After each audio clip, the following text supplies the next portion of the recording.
You know, something I hate is like when people heavily politicize stuff like Ethan is online, Right? All art is inherently political, either in its influences, messages, or implication. 101, guys, this is baby stuff. in Praise of Shadows, Horror is an intrinsically left, punk, anti-establishment, countercultural art form. Synthetic Man. If a modern Marxist rewrote history and added diversity everywhere, we find out her soon-to-be husband is actually a white guy and not ugly. Shocking. But don't worry, they ruined that. And now we have this guy, AndyPants Gaming. And I'm sure you have a lot of leftist friends in the industry and all these homos, and you go to pride parades. And like, I get it, dude. No, seriously.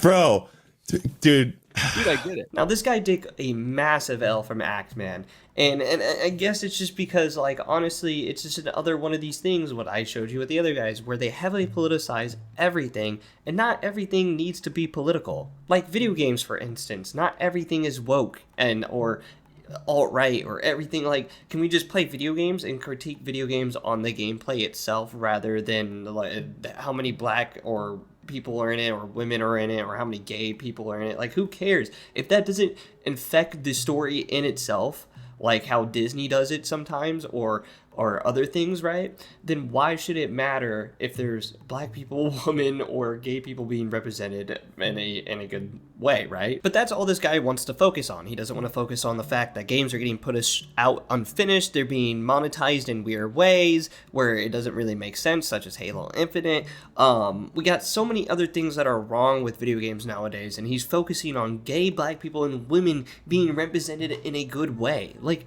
what is even that? Like I said previously, why does it matter if it's not hurting the story or the gameplay in itself? But we're going to be looking at one of his newer videos that he just put out the other day called Why is Everything Gay and Retarded Now? Well, boys, another week, another crop of gay and retarded games being shoveled into the piggy trough by Microsoft. All you need is help. Dive into a quirky multiplayer co-op puzzle game where adorable, fluffy, cube-shaped creatures collaborate to reach their goals.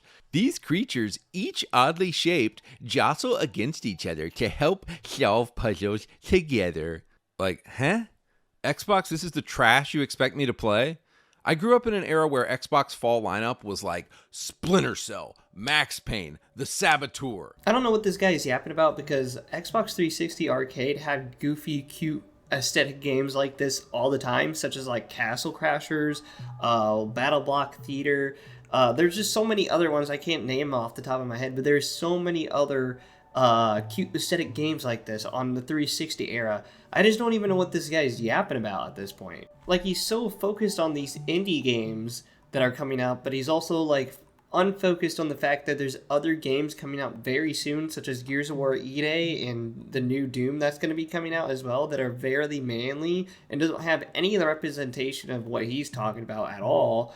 That I guess offends the hell out of him for some reason, because everything is now gay and retarded. Honestly, still denying that there has been a demasculinization and a pussification of games the past 20 years. You are either coping, gay, or straight up lying to yourself at this point. Or perhaps you're funded by China and their secret plot to overthrow masculinity in the West to make the male populace weaker for when they invade. Man, now I must be gay and funded by China because I play Kingdom Come Deliverance or Halo. Multiple games that I consider pretty manly. I must be gay and funded by China. I just don't know where this shit's coming from. It has to be made up. Like, it sounds like it's made up. Like, this guy is such a grifter. This sounds like the shit that you would hear from Sneeko if he was in the gaming industry for real. But you're comparing indie games with AAA games. Look, dude, I don't care what you want to call these games or how you want to classify them.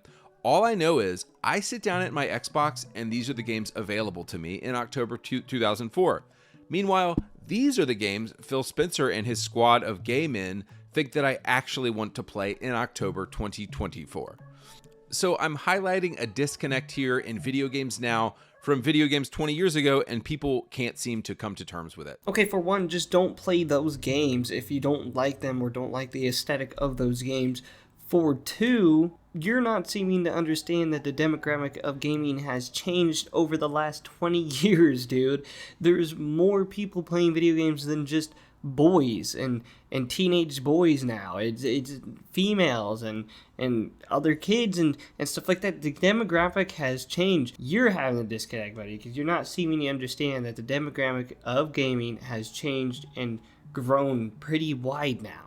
Anyways, that's all I can really take of this guy's content. I find this type of stuff on both sides of the spectrum politically to be very, very cringe. And I'm sorry, but these guys that obsess over gay people and women being in movies and games, that makes you look very sus. I think you should be really evaluating what you're obsessing over, because it makes you look very, very sus. And if you guys think otherwise, let me know down in the comments if you think similar to me. Also let me know in the comments.